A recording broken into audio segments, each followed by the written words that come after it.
إن الحمد لله تعالى نحمده ونستعين به ونستغفره ونعوذ بالله تعالى من شرور أنفسنا وسيئات أعمالنا من يهده الله تعالى فلا مضل له ومن يضلل فلا هادي له وأشهد أن لا إله إلا الله وحده لا شريك له وأشهد أن محمدا عبده ونبيه ورسوله يا أيها الذين آمنوا اتقوا الله حق تقاته ولا تموتن إلا وأنتم مسلمون يا أيها الناس اتقوا ربكم الذي خلقكم من نفس واحدة وخلق منها زوجها وبث منهما رجالا كثيرا ونساء واتقوا الله الذي تساءلون به والأرحام إن الله كان عليكم رقيبا يا أيها الذين آمنوا اتقوا الله وقولوا قولا سديدا يصلح لكم أعمالكم ويغفر لكم ذنوبكم ومن يطع الله ورسوله فقد فاز فوزا عظيما. We begin in the name of Allah, all praise and glory be to Him, to Allah subhanahu wa ta'ala, alone without any partners. We testify that Allah alone is the one worthy of our worship subhanahu wa ta'ala, and our devotion and our surrender and our humility, and our obedience and our love in the most absolute sense of those words. And we ask Allah to send His most abundant, His finest peace and blessings upon His Messenger Muhammad sallallahu alayhi wa sallam, whom we too testify that he was for certain the Messenger of God, and His Prophet, and the seal of His revelation, and the best of examples, bar none until the last day, whom Allah sent as a guiding light and a living mercy for all of humankind and jinnkind alike. O people of Iman, have the taqwa of Allah, remain conscious of Him, and keep your duty to Allah. Remain observant of that and do not die except in a state of complete and total surrender to Allah, a state of Islam. To begin, Allah Tabaraka wa Ta'ala says, وَالَّذِينَ جَاهَدُوا فِينَا لَنَهْدِيَنَّهُمْ سُبُلَنَا. And those that strive in our way, strive towards us, we will surely guide them to our paths. And this is very interesting and very unique of a verse, because everywhere else in the Quran, the path of Allah is one, and light is one and darkness is plenty. And the path of Allah is one straight path, and the other paths that are crooked are multiple. But in this ayah, Allah Azza wa Jalla is saying, and those that keep striving, they will continue to get tested. Surah Al-Ankabut begins with that. You think you're going to be left alone, and the moment you become Muslim and it's over, you're just going to say we believe and you won't be tested. And then the very last verse, how the surah ends and seals is, and if you strive, we will guide you to our path, meaning to the right answer, to the right outcome in all those separate tests. Because the path of Allah, it is one, it is perfect, it is balanced, it is what comes from Allah and Allah alone. But within that path, there's so many aspects of that path that you need to excel in. And so we began weeks ago speaking about how Islam came to temper our anger, though validating it, but at the same time controlling it, so that we are in control and it is not. Today I wish to begin by saying that Abu Dharr radiallahu ta'ala anhu, who was the fourth or fifth person to become Muslim in the time of the Prophet sallallahu alayhi wa sallam, despite not being from Mecca at all, not being in his immediate circle, this was a man of intense emotions, strong passions and feelings, even before Islam. These emotions are what caused him to be. This was his personality, this was his nature. Someone that always had to say what he believed, and always believed what he said. He did not understand dishonesty. It was indignified, it was cowardice, it was unbefitting of how he saw himself, his own self-image, in his own eyes. Those intense emotions that he had, and that self-respect that he had, and that courage that he had caused him to leave Ghifar and come to Mecca. He had to hear from him for himself. Even though his brother Unais is the one that said, there's a man in Mecca, call him to good things. People are saying he's crazy and a sorcerer, and he's saying he's a prophet. He couldn't sit back and wait. He had to go by himself, and he lands in Mecca, and he finds out about the Prophet ﷺ and remains 30 days there before he's able to meet him, discover which one he actually is, and he finally embraces Islam. And the Prophet ﷺ tells him, "Uktum hadha al-amr." Just keep it secret. He said, "No way, I can't." I'm not that kind of person. قَالَ وَاللَّهِ لَأَصْرُخَنَّ بِهَا بَيْنَ أَظْهُرِهِمْ. I swear by Allah, I'm going to announce it at the top of my lungs in their midst. And so he goes out to the metropolis that is Mecca, to the city center, and he says to them, listen up, I have embraced Islam. I testify that none is worthy of worship of Allah, and that this man Muhammad is the messenger of Allah. He says, فَمَالُوا عَلَيْهِ. They all pounced on me with whatever they could get their hands on. Grab a stick, grab a rock, stomp him out with their feet, until he says, أُغْشِيَ عَلَيْهِ, until I fell unconscious, and I woke up to find myself, وَكَأَنِّي نُصُبٌ أَحْمَرٌ, as if I was a red idol. What he means is the idols that they slaughter animals in front of and they cover them in that sacrificial blood. I looked like one of them. I was covered from head to toe in blood. He couldn't keep it to himself. He had to speak of what he believed was right. And then he went back to his people, and his brother becomes Muslim from him, even though his brother had seen the Prophet ﷺ. He becomes Muslim from how compelling he was, he became Muslim. And then from the two of them, their mother becomes Muslim, and then half of Ghifar becomes Muslim, and the other half doesn't say no, but they say if Muhammad leaves Mecca, we'll become Muslim. Right now, we don't know what's going to happen with Islam. They can get run out of town, they can all get killed. And that's why when the Prophet ﷺ went to Medina, all of Ghifar becomes Muslim. And so he announces, alayhi salatu wassalam, أَسْلَمَ غِفَارٌ غَفَرَ اللَّهُ لَهُمْ وَأَسْلَمَ سُلَيْمٌ سَالَمَهُمُ اللَّهُ. And then the neighboring tribe of Sulaym, it says Ghifar is like us, whatever they do, we're going to do. A second tribe becomes Muslim. And so the Prophet ﷺ makes dua for the both of them. May Allah grant forgiveness to Ghifar and grant security to Sulaym. Also, one last depiction to show you what kind of person Abu Dharr radiallahu ta'ala anhu was. When he finally moved to Medina, and he missed the first few battles, in the very last expedition, he went out with the Prophet sallallahu alaihi wasallam on the way to Tabuk, the Battle of Tabuk. Tabuk was the most difficult battle because you're traveling for a month in the sun, and this was the battle that so many of the hypocrites that were just front runners, and thus they accepted Islam. Islam is now strong, so we're going to tag along. And so they went out, but when they saw the road to Tabuk, some of them said, we're not going. Some of them said, okay, we're coming, and they never left. And many of them on the way, a day, a two, a week, they would fall behind the army and go back. And so every time they would tell the Prophet ﷺ, تَخَلَّفَ رَجُلٌ, one man just, he's gone, he stayed back. قال إن كان فيه إن يكن فيه خير فسيلحقه الله بكم وإن كان غير ذلك فقد أراحكم الله منه. He says, if this person has any good in him, Allah will help him catch up with us. Just keep going. And if there's no good in this person, then Allah has relieved you of him. It's better for him to run now than to run after the fight starts. It's better for us to know who's with us now. One of those people who fell behind was Abu Dharr radiallahu anhu. And so when they said تَخَلَّفَ Abu Dharr, the Prophet ﷺ said the same thing. He said, if there's good in him, he'll catch up, and otherwise Allah has relieved you of him. And when the Muslims finally stopped on their journey, of course an army is not going to move as fast as a person. But this person had something extra slowing him down, that his riding animal was going out of service. The animal was shutting down. He couldn't carry him anymore. Abu Dharr's emotions, his passions, imagining being left behind and the Muslim army moving forward, he couldn't bear it. So he did something unthinkable. He unties everything from the camel, from the horse, and throws it on his back. He throws his luggage on his back and he starts walking.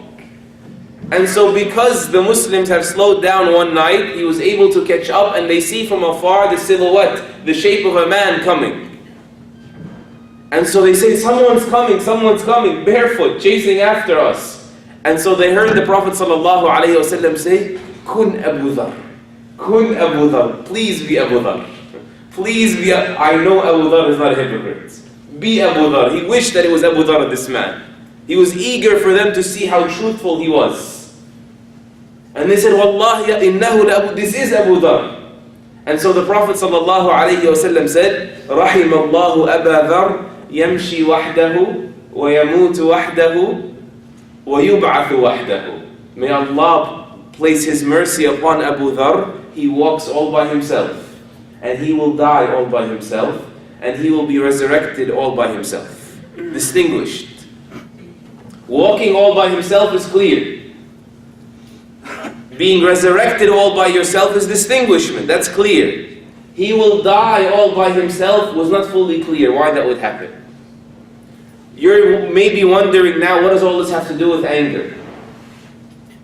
We will come back to that line at the end of the khutbah, inshallah. Abu Dharr was not a person whose fiery emotions gave him a smooth sailing journey throughout Islam. They were sometimes for him and sometimes would trip him up. Abu Dharr radiallahu anh had a lifelong war with his own anger or with his own fierce emotions.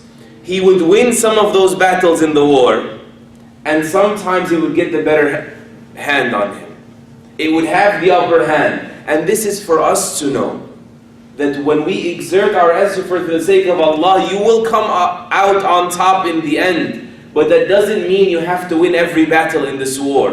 What you need to notice about the Sahaba, which makes them such a real example for you, is that they were so genuine despite being human, despite having weaknesses, despite being fallible, prone to mistakes, prone to slip-ups, prone to all of these sentiments, elements of people's lives that we each have our own weaknesses. But their repentance when they slipped was different than us. And how they would take precautions from the future was different than us. And how they would compensate for the past was different than us. So for example, in Sahih al-Bukhari, they say we met, it's reported, confirmed that we met Abu Dharr one day at the end of his life, in Al-Rabatha. وَعَلَيْهِ بُرْدٌ وَعَلَى غُلَامِهِ مِثْلُهُ. And he was wearing a certain cloak. A burd is basically a garment, that's the only thing you're wearing. Okay, a cloak, you try to wrap it around the bottom of your body and cover with it whatever's left. The Prophet ﷺ commanded the people to wear izar, especially in Hajj and Umrah. He said, use the izar. Izar is when you have two separate garments, one to secure the bottom half and one to secure the top. That's called a hulla, when you have the two parts of the izar and the rida. The burd is just when you have one garment. It is minimal clothing. And so they saw Abu Dharr wearing this burd. And his servant, his slave, was wearing an identical burd. So they said to him, why don't you get yourself something nice and let them wear anything? Like just master, it doesn't match. And so he explained to them why he behaves like this. This is at the end of his life.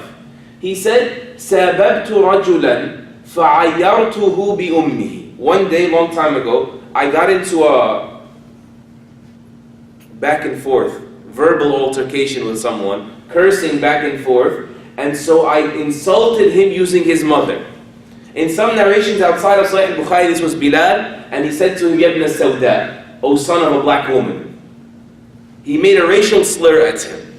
And so news of this reached the Prophet ﷺ, and so he called me forward and he said, Ya Aba Dharr, أَعَيَّرْتَهُ بِأُمِّهِ. Did you actually chastise him using his mother? Because his mother was a different color than you. His mother's a black woman, you say, oh son of a black woman, as if that's derogatory. You chastise him using his mother.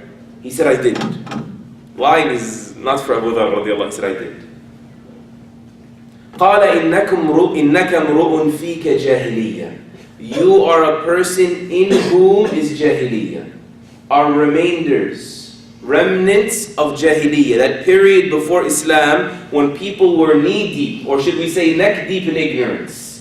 You still have this in you that needs to be removed. This is the same Abu Dharr who is the first to become Muslim. This is the same Abu Dharr radiallahu anhu who is so honest. No one more honest in their faith than him. But at the same time, you're not perfect. You still got work to do. And that is a lesson for all of us. His struggle did not end overnight. And so he said to him, إِنَّكَ امْرُؤٌ فِيكَ جَاهِلِيَّةٌ. And then he explained to him, إِخْوَانُكُمْ خَوَلُكُمْ جَعَلَهُمُ اللَّهُ تَحْتَ أَيْدِيكُمْ فَمَنْ كَانَ أَخُوهُ تَحْتَ يَدِهِ فَلْيُطْعِمْهُ مِمَّا يَطْعَمْ وَلْيُلْبِسْهُ مِمَّا يَلْبَسْ وَلَا يُكَلِّفُهُ إِلَّا مَا يُطِيقُ فَإِنْ كَلَّفْتُمُوهُمْ فَأَعِينُوهُم. He said, they are your brothers, these servants of yours, that Allah gave you authority over. So when whomever has their brother under their authority, then make them, have them wear what you wear. That's why they're wearing the same clothes. Have them wear what you wear, and eat from what you eat from. Same exact quality food. And do not task them with something beyond them. And if you do so, you give them something beyond their ability to carry out, then help them. Help your slaves. Help your servants. And so this was the reason why Abu Dharr radiallahu ta'ala anhu, number one, he amended for his mistake very quickly. That's the difference between us and the Sahaba, right? And he remembered it for the rest of his life. And number two, he still struggled. This wasn't necessarily the last time he slipped also with his anger. Radiallahu ta'ala anhu arda. Even another hadith in Sahih Muslim, to give you further the struggles of Abu Dharr radwanullahi alayhi, the Prophet sallallahu alayhi wa sallam says to him, Ya Abu Dharr, inni araka da'ifa, wa inni uhibbu laka ma uhibbu li nafsi, fala ta'ammaranna ala ithnain, wa la tawallayanna mala yatim. When the Muslims are growing now, and there's provinces to be taken care of and wealth to be distributed, he said to him, O Abu Dharr, I see you to be weak. What weakness is this? Al-Dhahabi rahimahullah, this weakness cannot be physical, because Abu Dharr was known to be very strong. And it could not have been like weak in spirit, like you're a coward, because the bravery of Abu Dharr was known. He said this weakness must be a weakness in his discretion, in his ra'i, in his opinion. And it must have been a weakness in his forbearance, his restraint. He says, because the Prophet ﷺ says, I see you to be weak, and I love for you what I love for myself, so do not accept leadership over any two people. Because leadership requires hilm, requires restraint. You have to sometimes play naive, turn a blind eye, turn the other cheek, put up with more things than other people that are not in the spotlight, so they're going to get less criticisms than you. He says, do not accept to be a leader over any two people, meaning two and up, right? He says, وَلَا تَوَلَّيَنَّ مَالَ يَتِيمٍ, and do not assume responsibility over the wealth of any orphan.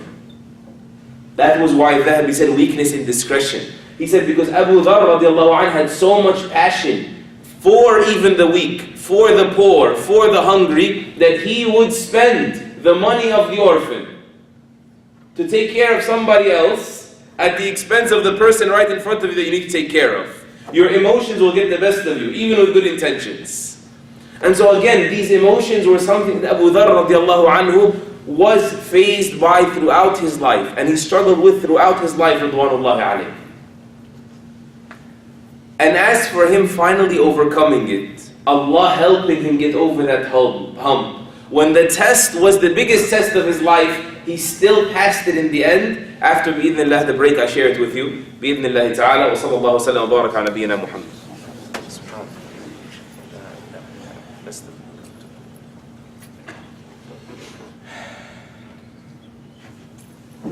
الحمد لله وحده والصلاة والسلام على من لا نبي بعد أشهد أن لا إله إلا الله وحده لا شريك له وأشهد أن محمدا عبده ونبيه ورسوله. It was evident from all those who read the biography of Abu Dharr radiallahu ta'ala anhu arda, that it was extremely difficult for him to tolerate, to be silent about those who he disagreed with, or the things that he disagreed with.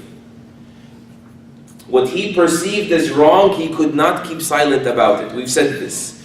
There's one thing we have to keep in mind though. Because he disagreed with the vast majority of the Sahaba at the end of his life. Their disagreements were not like our disagreements. Their disagreements were for Allah. He was confident that what he believed was more pleasing to Allah, so he had to stand for it. Most of our disagreements are ego-driven. It's really about me, and because I'm standing here has to be defended. Not because we genuinely believe this is what Allah subhanahu wa ta'ala wants. Because they are not like us, and we are not like them, and we need to be honest about that. But still, when he believed something was pleasing to Allah, it was difficult for him to feel completely neutral about something that he felt, I have too good of a reason to believe this is correct. And what you're doing is absolutely wrong. And this caused many hard feelings, as you can imagine, because we're human, and they were human too. And so Abu Dharr radiallahu anhu had a particular opinion about how you can use money. And I'll try not to overly detail this. But when Allah Azza wa Jal said, وَالَّذِينَ يَكْنِزُونَ الذَّهَبَ وَالْفِضَّةَ ثُمَّ لَا يُنْفِقُونَهَا فِي سَبِيلِ اللَّهِ فَبَشِّرْهُ بِعَذَابٍ أَلِيمٍ. Those that hoard means collect, just keep gathering, gold and silver, and they don't spend it in the way of Allah, فَبَشِّرْهُمْ, give them tidings of a severe punishment, a painful punishment. Abu Dharr radiallahu anhu believed that saving money was haram. Hoarding was haram. Everyone else among the Sahaba, he had this ayah that he would cite and a few ahadith of the virtues of not keeping money around. The vast majority of the Sahaba said this ayah does not apply to those who pay their zakah. They can keep what they want, so long as they pay their zakah. And all the ahadith he would cite, we say we agree those ahadith that it's recommended to give up as much as you can. But it is not mandatory to do that. Abu Dharr would say no. It is haram. It's impermissible for you to keep money that you can get rid of. Not that you should, you must. And he held himself to this. It wasn't just arguments. Many a times you defend a position with such fire, then when we look in your house, you're not following that position to begin with. Abu Dharr, when they would visit him, they said, we found no furniture, nothing, no belongings in his house. And they said to him, why do you live like this? Why do you put your family through this? He would say, I have another house that I'm building. I'm moving everything there.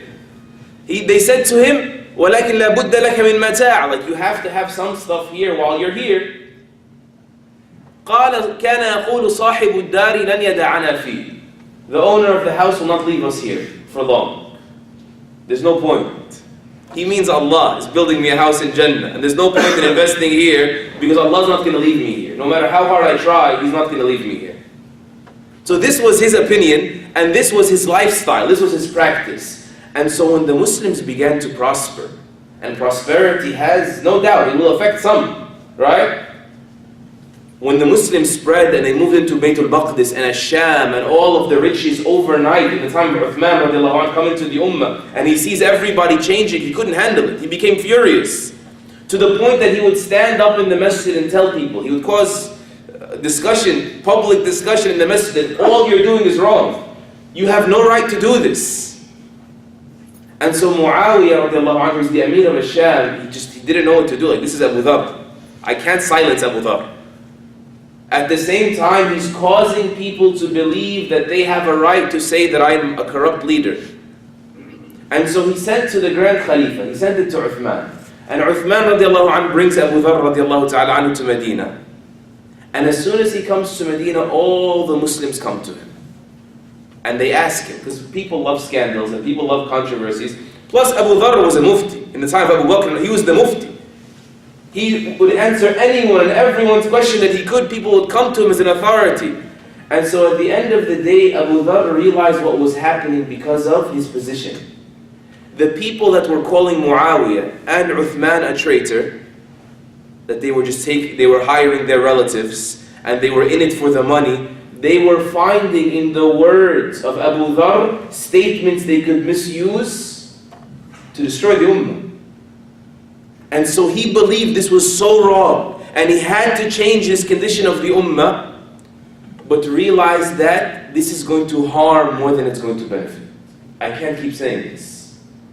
And so when Uthman pulled him forward, this is Sahih al-Bukhari, he said, أَحَسِبْتَنِي مِنْهُمْ, do you think I'm one of them? Because he realized they were using his words. Do you think I'm one of the people that's rebelling against you? And this must have been extremely painful for Abu Dharr to experience. Wallahi, I'm not with them. But you guys can't live like this. You can't keep savings around. You can't have money left over for a rainy day. You cannot. This was not our promise to the Prophet ﷺ. And so when he saw that there was no benefit and only harm, he realized it's better to stay where you are as an ummah and not gain better than losing. And so he went to Uthman radiallahu ta'ala anhu, and he says to him, Ya Amir al-Mu'mineen, أتأذن لي أن أتنحى إلى الربذة. Will you permit me to just go live off away from everybody in a place called الربذة, a remote place? قال لو شئت تنحيت فكنت قريبا. He said, if you wish, go ahead, but stay close. We may need you. We need you. Your opinion is indispensable. And so you can imagine with Abu Dharr radiallahu anhu, who's so sure that he's right. Everyone's coming to him for the answer. If he answers the question according to what he believes, it's going to cause the whole demise of the ummah. And alhamdulillah, he didn't participate. Nor did any of the Sahaba ever fall into that, which caused the assassination of Uthman a short while later. And the assassination of Ali ibn Abi Talib thereafter. Ridwanullahi ala al-Jamiyah. And so he takes himself and he moves out of Medina to a remote place called Al-Rabada, a wilderness. Him and his wife and his family. Can you imagine how difficult that was for him? This is Abu Dharr. This is the first Muslim. He's been Muslim for 30 years. And some, 40 years perhaps. Radiallahu ta'ala anhu. Imagine him strapping up his camel and walking away from the world. Because if I stay, I'm going to burn it down. The problem is with me, not with the people. How many human beings have that honesty with themselves and then the strength to act upon what they recognize about themselves? Imagine how difficult it is for you to walk out of the city of the Prophet ﷺ, and he must have been thinking, when he told the Prophet ﷺ, give me a final advice, awsini, he said to me, لا تغضب ولك الجنة. Don't be angry, and for you is paradise. He must have been thinking, this is what the Messenger ﷺ meant when he said that I have to die alone. I can't be around people. And he did it. You know, leaving your home is like leaving your life behind. That's why even if you live in the most decadent place and you move to a 7-star hotel, you're not comfortable until you get back home in your hut. That's even aside from the people and the comfort, and he walked away from all of this. Radiallahu ta'ala anhu wa ardah. And this is what Al-Khattabi rahimahullah meant for us to take this home now with a minute left in the khutbah. This is what Al-Khattabi meant when the Prophet ﷺ says, do not become angry. That means you have one of two options. Either number one, it means don't act on your anger. If you can't do that, Abu Dharr felt like he couldn't, then you walk away from the situations that will cause you to act on your anger. That's what it means. You need to be honest and evaluate yourself. See what you're doing. You know, I was reading that one of the best things, and this is a true statement, the best thing you can do for your spouse, for your children, if you love your children, is to show them that you love the other parent. For the wife to show that she loves the husband and respects him. And for the husband to show he loves the wife and respects her. You know, a brother told me this week, it was very wise of him what he said. He said, I said to my spouse once, do not anger me in front of my kids. Because if I snap back and become angry as well, we're going to ruin everything that we've done. We're going to ruin this whole project that we need to meet Allah with. The upbringing of our children. The same thing, one of the best things you can do in a community even, when we're all collectively together in a masjid, is for you to remove yourself from learning about things that you will feel like you have to give your opinion on.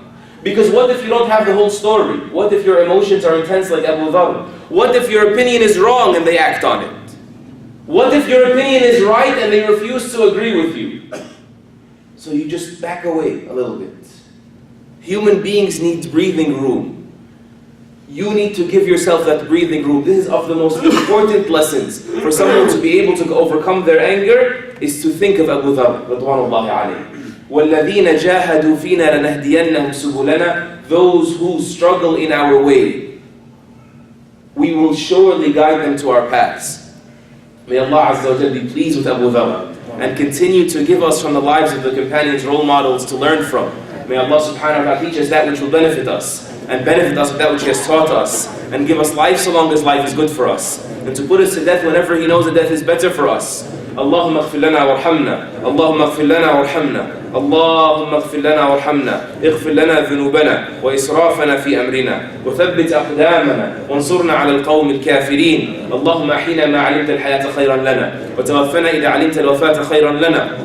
اللهم اغفر لنا هزلنا وجدنا وخطأنا وعمدنا وكل ذلك عندنا. اللهم إنا نسألك فعل الخيرات وترك المنكرات وحب المساكين، وأن تغفر لنا وترحمنا، وإن أردت بالقوم فتنة تقبضنا إليك غير مفتونين. اللهم صل وسلم وزد وبارك على سيد الخلق محمد وعلى آله وصحبه أجمعين.